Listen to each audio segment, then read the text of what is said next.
Gangaur special series में हम आज बेसन के गुणे बिल्कुल बाजार जैसे सॉफ्ट, टेस्टी, मसालेदार, चटपटे बनाना सीखेंगे और उसके पूरे ट्रिक्स हम सीखेंगे ताकि आपके गुणे भी दिखने में और खाने में बिल्कुल बाजार जैसे हों।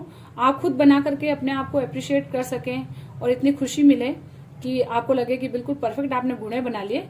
तो इसके लिए इस वीडियो को आप पूरा देखेंगे तो आपकी छोटी छोटी जो प्रॉब्लम्स है वो इसके साथ ही सोल्व होती जाएगी। ये देखिए, गुणे आपको अभी से दिखने में काफी सुंदर लग रहे होंगे। तो ये कैसे बने हैं ये देखेंगे हम।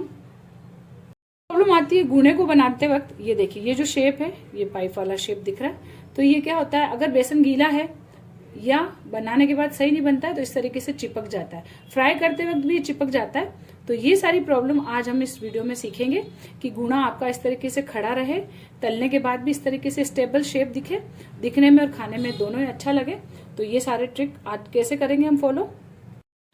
छलनी में हम 2 कप बारीक बेसन लेंगे।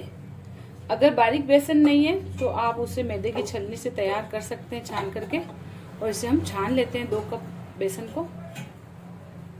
2 कप बेसन हमने छना हुआ ले लिया है। कोशिश करें हम इसमें बारीक बेसन यूज करें ताकि गुणे हमारे अच्छे बनकर के तैयार हों। हम स्वादानुसार नमक डाल देंगे, आधा टीस्पून, क्योंकि गुणे जो हैं दूसरे दिन अपना खाट छोड़ते हैं। नमक इसमें आता है जैसे पापड़ में आता है वैसे ही, तो इसलिए नमक हमें ध्यान से डालना है। और 1 टीस्पून जितनी हम अजवाइन डालेंगे इसमें।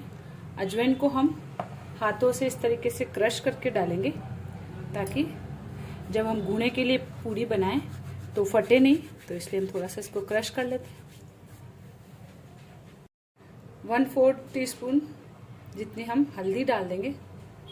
इसे 1 टीस्पून लाल मिर्च पाउडर।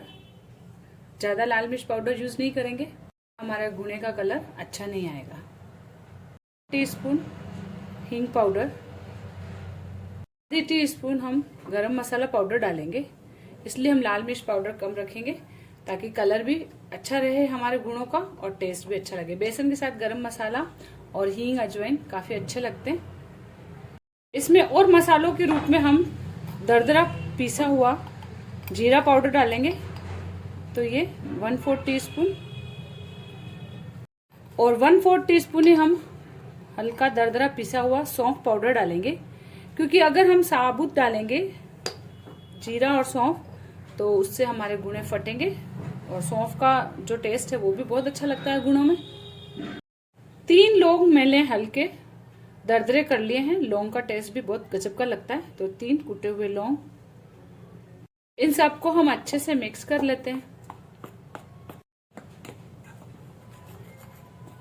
अब इसमें हम मोयन डालेंगे। मोयन डालने से इसमें जो खस्तापन आता है उससे हमारे मुंह में कट्स नहीं लगते और खाने में इजी लगता है।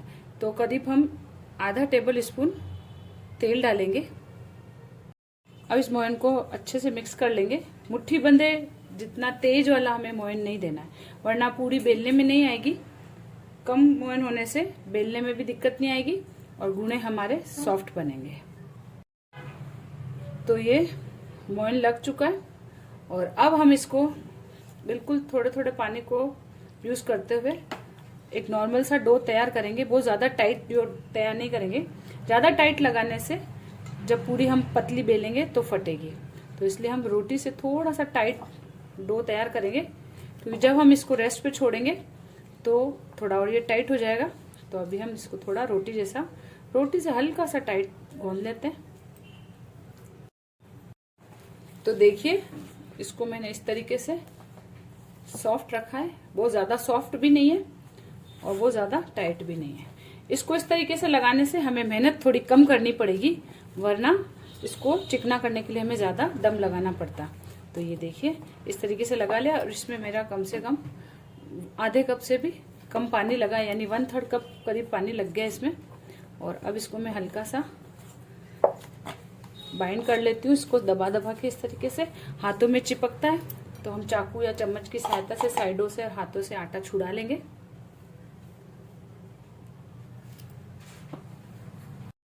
तो इस तरीके से मैंने ये देखिए रोटी से थोड़ा सा सॉफ्ट आटा लगा लिया और अब इसे हम कम से कम आधा घंटा रेस्ट पे छोड़ेंगे। आटा रेस्ट पे रहेगा तो हमारा घूना बनने में दिक्कत नहीं करेगा, क्योंकि मसाले सारे फूल जाएंगे, सेट हो जाएंगे, तब भी हम पूड़ी बेलेंगे। वरना इसमें अजवाइन है और जो भी थोड़ा बहुत दाना अगर किसी मसाले का आता है तो उससे भी हमारी पूड़ी फटती है। तो अब इसको हम ढक करके आधे घंटा रेस्ट पे छोड़ देंगे। आधा घंटा हो गया है। अब हम अपने बेसन को चेक करेंगे। देखिए मसाले सारे फूल जाते हैं और रेस्ट देने से हमारा बेसन भी काफी अच्छा जालीदार और फूल करके सेट हो जाता है। मसाले सारे टेस्ट दे देते हैं, कलर दे देते हैं। तो अब इस पर हम थोड़ा सा तेल डालेंगे और फिर हम इसको 1-2 मिनट अच्छे से मथ लेंगे ताकि ये स्ट्रेचेबल हो जाए। तो इसको हम गूंद लेते हैं अच्छे से। तो देखिए काफी अच्छा स्ट्रेचेबल हमारा आटा हो गया है। इस तरीके से चिकना डो बन गया है। इसमें से हम एक लोई तोड़ लेंगे, रोटी जितनी बड़ी लोई तोड़ लेंगे। बाकी के बेसन को हम ढक देंगे। इसको बेलने के लिए हम कोशिश करेंगे जो सरफेस है हमारा लकड़ी का यूज करें, लकड़ी का पट्टा या लकड़ी का चकला। इससे चिपकेगा नहीं हमारा बेसन और इस पर हल्का सा हम चिकनाहट लगा लेंगे। तो इस पर हमने चिकनाहट लगा ली और इस लोई को भी हम हल्का हाथ तेल का लगा करके चिकना बना लेंगे। अच्छी तरीके से मथेंगे। जितना हम मथेंगे उतना अच्छी हमारी पूरी बेल करके तैयार होगी और आसानी से बेली जाएगी। तो हाथ के प्रेशर से अच्छी सी स्मूथ और चिकनी लोई बना लेंगे इस तरीके से। और अब इसे हम मैदा या थोड़ा सा सूखा बेसन यूज करते हुए बेलेंगे। और अगर आप बिना उसके बेल पा रहे तो उसके बिना बेल सकते हैं। थोड़ा सा बेसन यूज कर लेते हैं और बिल्कुल जितना आप पतला बेल सकते हैं उतना पतला बेलेंगे, क्योंकि घूणे अगर पतले होते हैं तो बहुत ही टेस्टी लगते हैं, खाने में बहुत मजा आता है। तो पतला इसको बेल के तैयार कर लेती हूँ पहले रोटी। इसकी रेसिपी की ट्रिक ये है कि देखिए इसका जो सरफेस है ये कम है और रोटी जो है हमारी थोड़ी मोटी बनेगी।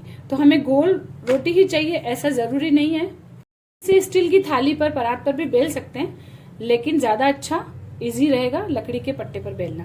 तो मैं इसकी जो गोल साइड्स है इनको मैं काट लेती हूँ और इसका एक चौकोर शेप बना लेती हूँ ताकि ये आसानी रहे बेलने में। अब इसका जो साइज है वो इसके अकॉर्डिंग हो गया और अब इसको और बेल करके मैं पतला कर लेती हूँ। देखिए जितना पतला हो सकता था उतना पतला मैंने इसको बेल लिया है। ये देखिए काफी पतला है ये। और अब इसको हम काटेंगे। तो काटने के लिए हम पतली पतली स्ट्रिप्स, यानी 1 उंगली का जितना साइज है, 1 उंगली की चौड़ाई जितनी है उस हिसाब से हम इसकी पट्टियां काट लेंगे। बहुत ज्यादा पतला भी नहीं करना है ताकि जब हम इसका रोल करें तो दिखने में आए। तो घुना हमारा चिपक जाए या शेप में नहीं दिखता, इसका कारण एक ये भी होता है कि जब हम इसकी पट्टियां काटते हैं तो पट्टियां हम बहुत ज्यादा चौड़ी काट लेते हैं या फिर बहुत ज्यादा पतली काट लेते हैं। इसके लिए हमें अपनी उंगली पे जो लपेटेंगे उतनी मोटाई का हमें इसको काटना है। तो मैं इसको काट लेती हूँ। मेरी उंगली की मोटाई की मैंने ये पट्टियां काट ली है। अब एक एक पट्टी को हम उठाएंगे इस तरीके से और उंगली हमारी देखिए इस पर हम इस तरीके से लपेटेंगे। तो जो गीला हिस्सा है ये नीचे की तरफ है और जो ऊपर हमने बेला है ये थोड़ा सा ड्राई हो जाता है बेलते बेलते। तो नीचे का गीला हिस्सा है उसको हम बाहर की तरफ ही रखेंगे और इस तरीके से उंगली पर देखिए रोल करेंगे। तो हमने ये लपेटा इस तरीके से और अंगूठे से इस पोर्शन को दबाया तो दोनों जॉइंट हमारे मिल गए। तो इसको हम अच्छे से हाथ से प्रेस करेंगे और फिर एक्स्ट्रा जो है उसको हम हाथ से इस तरीके से हटा देंगे। और ये जो बचा हिस्सा है इसको हम हाथ से इस तरीके से या अंगूठे से शेप करेंगे, क्योंकि ज्यादा मात्रा में बनाए जाते हैं तो एक ही हाथ से इस तरीके से बना बना के हम इनको निकाल लेते हैं। ये देखिए इस तरीके से। और कहीं से भी खुल रहा हो तो इसे हम हाथ से प्रेस करते हैं, क्योंकि ये बहुत सफाई का काम होता है। तो जब ये कच्चे सूखने के लिए रखते हैं तभी ये दिखने में इतने सुंदर लगते हैं, जब ये फ्राई हो जाते हैं तो और भी अच्छा लगता है। कितना फिनिशिंग से हमारा बना है, क्योंकि इसकी जो साइडें हैं ये भी काफी स्मूथ और फिनिशिंग वाली है, क्योंकि आटा हमने बिल्कुल परफेक्ट लगाया। तो इसी तरीके का आटा हमें लगाना है और इस तरीके से बनाते जाएंगे और हम इसको किसी भी थाली में या किसी भी कपड़े पर इस तरीके से रखते जाएंगे। फिर से देखिए बहुत ज्यादा हमें आगे तक नहीं लाना है इस टुकड़े को, और बस एक रोल बने और दोनों ज्वाइंट हो जाए, बस ये। और इसको हम दबाएंगे। और इस तरीके से जो टुकड़े काफी निकलते हैं तो इनको हम फिर से लोई में शामिल कर लेंगे। और ये देखिए हाथ से दे दिया हमने इसको सहारा, प्रेस किया, और ये देखिए बहुत ज्यादा गीला अगर आटा होगा तो फिर हमारा हाथ भी नहीं छोड़ेगा, बेसन हमारा चिपकेगा। और ये देखिए पड़े पड़े जो है थोड़ा सा ड्राइनेस होती है, तो इस तरीके से मैं पहले एक बार बना लेती हूँ, फिर आगे की जो ट्रिक है वो मैं आपको भी शेयर करती हूँ। ये देखिए इस तरीके से, बस अगर इस जगह बेसन हमारा गीला होता तो फिर हम ये नहीं कर पाते। देखिए एक ही हाथ से मैंने इसको दबा दिया और इसको मैंने इस तरीके से निकाल के रखा है। तो आप इसकी जो गीलापन है वो आप इस तरीके से देखेंगे। ये देखिए इस तरीके से उंगली में चिपक भी नहीं रहा है और बहुत ज्यादा खींच करके हमको नहीं करना है, बस हल्का सा रोल करना है हमें। ये छोटा दूसरा बताती हूँ है कि हम इस जो पट्टी है इसको हम बहुत ज्यादा कपड़े की तरह खींचेंगे नहीं, बस हल्का सा रोल किया और इतना स्पेस हम इसमें छोड़ेंगे कि हमारी उंगली जो है आसानी से निकल जाए।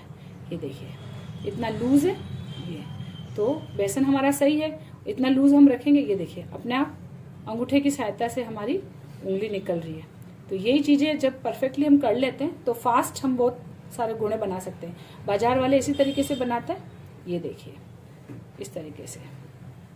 तो देखिए इस तरीके से मैंने अपने ये गुणे बना करके थाली में इस तरीके से थोड़े से सूखने के लिए रखे हैं। बहुत ज्यादा हमें नहीं सुखाना है, हम जैसे जैसे बनाते रहेंगे इनको थोड़ा सा पंखे में रख देंगे या फिर थोड़ा सा इस तरीके से हवा में खुले छोड़ेंगे। ज्यादा सुखा देंगे तो फिर ये ज्यादा कड़क हो जाएंगे, तो तलते वक्त भी ये फटेंगे। तो बस हल्का सा देखिए इस तरीके से हल्की सी लेयर हो गई इस पर सूखने की, इतने हमें इनको सुखाना है। सुखाने से जो है ये काफी अच्छे स्टेबल हो जाता है इनका शेप, और दूसरा फ्राई करने में भी हमें ज्यादा समय नहीं लगता है। तो इनको हमें थोड़ा सा सुखाना जरूरी है। तो आइए अभी इनको हम फ्राई करना देखते हैं। फ्राई करने के लिए हमने तेल गर्म होने चढ़ाया है। तेल हमें अच्छा सा गर्म करना है, ठंडे तेल में नहीं डालना। ठंडे तेल में डालने से ये कड़क हो जाते हैं और ज्यादा तेज गर्म तेल में डालेंगे तो ये डालते जल जाएंगे। तो हमें मीडियम गर्म तेल होने देना है। अब हम पहले चेक कर लेते हैं तेल को, इतना ही गर्म हमें चाहिए, इससे ज्यादा तेज गर्म नहीं चाहिए। तो आज की रेसिपी की दूसरी जो ट्रिक है, ये ट्रिक है तलने के टाइम पे सीखना जरूरी है। इसी से हमारे जो गुणे हैं वो बाद तक स्टेबल रहेंगे शेप में। तेल का टेम्परेचर बहुत मायने रखता है। और इससे पहले वाली स्टेप जो है उसमें हमने गुणों को हल्का सा हवा में रख करके सुखा लिया था। और अब देखिए मीडियम गर्म तेल में हम इन गुणों को इस तरीके से डालेंगे।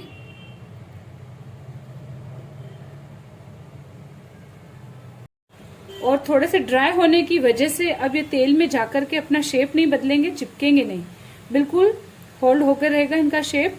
और हमने अच्छे से इसको चिपकाया तो साइडें भी खुलने का कोई चांस नहीं है। तो जो खुलने की प्रॉब्लम है वो इसलिए होती है क्योंकि हम उसको प्रॉपर दबाते नहीं है और आटा हम चिकना नहीं करते। तो ये 2-3 चीजें जो है ये अगर आप ध्यान रखेंगे तो आपके गुणे बिल्कुल शेप वाले बनेंगे। देखिए अपने आप फ्राई हो रहे हैं क्योंकि हल्के ड्राई हो चुके हैं। तो अभी और पतले भी हैं तो बिल्कुल भी देर नहीं लगती और बहुत अच्छी खुशबू आ रही है फ्राई होने की। तो ये देखिए ऊपर तक आ गए हैं। अब इनमें हम चम्मच चलाएंगे और 1 से 2 मिनट तक हम इनको फ्राई करेंगे। कलर चेंज करने की भी आवश्यकता नहीं है क्योंकि ये बहुत जल्दी फ्राई हो जाते हैं। ज़्यादा अगर कलर हम चेंज करेंगे, गोल्डन कलर करेंगे, तो फिर ये स्वाद में अच्छे नहीं लगेंगे। तो देखिए इनको होने देते हैं। फ्राई करने में समय कम इसलिए लग रहा है क्योंकि एक तो ये पतले हैं, दूसरे हमने इनको ड्राई कर दिया। तो बेसन की जो चीज़ बनाई जाती है राजस्थान में, इस तरीके से सुखा करके जब बनाते हैं तो फ्राई करने में बिल्कुल भी समय नहीं लगाते हैं। तो इससे हमारा जो टेक्सचर और कलर जो है वो काफ़ी अच्छा बनता है और एकदम से खाते ही मुंह में चिपकता नहीं है और ज़ुबान को काटता भी नहीं है। बहुत अच्छा गुणा बन के तैयार होता है। तो बस ये बबल्स खत्म होंगे और हम इन गुणों को निकाल लेंगे। तो ये हो चुके हैं, मैं क्लोज करके बताती हूँ। बस इससे ज़्यादा हम कलर चेंज नहीं करेंगे और इनको हम छन्नी पर निकाल करके अच्छे से तेल को झराएंगे। देखिए शेप जो है इनका बिल्कुल होल्ड हुआ है। अभी जब ठंडे होंगे तो मैं बताऊंगी इनको। देखिए अभी भी शेप जो है बिल्कुल एज इट इज है, बिल्कुल भी खराब नहीं हुआ है इनका। अब इनको हम ठंडा होने रख देते हैं अखबार पर फैला करके ताकि एक्स्ट्रा तेल हट जाए। और इसी तेल में हम लगातार फ्राई करते रहेंगे। दूसरे गुणे भी डाल देती हूँ मैं। गुणों को तलते वक्त अगर तेल हल्का सा भी ठंडा हुआ तो गुणे हमारे टाइट हो जाएंगे। गरम तेल में डालने से एकदम से अंदर से फोसरे हो जाते हैं, यानी फूल जाता है, हमारा बेसन जालीदार हो जाता है। तो इसमें क्रिस्पीपन आ जाता है बढ़िया सा, जो खाने में बहुत अच्छा लगता है। तो तेल आप अच्छे से गर्म करके ही डालें, बिल्कुल ऐसा नहीं कि ठंडे तेल में डाल दें। देखिए एक बार के मैंने गुणे फ्राई कर लिए हैं, दूसरे वाले मैंने थोड़े से हवा में छोड़े हैं, लेकिन ये देखिए ये कितने सुंदर बने हैं। आप कोई सा भी गुणा उठा करके देखेंगे इस तरीके से बिल्कुल होल्ड होगा आपका, ये इस तरीके से बिल्कुल जैसे कोई मशीन से बनाए गए हों। और इसका टेक्सचर देखिए इस तरीके से, ये देखिए हाथ में आते एकदम से जैसे हमने चूड़ा किया तो मुंह में जाते ही ये इतना ही सॉफ्ट लगता है। आप भी इस रेसिपी को इस तरीके से एक बार ट्राई जरूर करें और बताए गए सारे टिप्स को फॉलो करेंगे तो आपके गुणे भी देखिए बिल्कुल चिपकेंगे नहीं, इस तरीके से बिल्कुल आर पार वाले बनेंगे और सुंदर लगेंगे दिखने में भी और खाने में भी। तो एक बार इस गणगौर पर आप इस रेसिपी को बना करके ज़रूर देखें और मुझे कमेंट करके ज़रूर बताएं।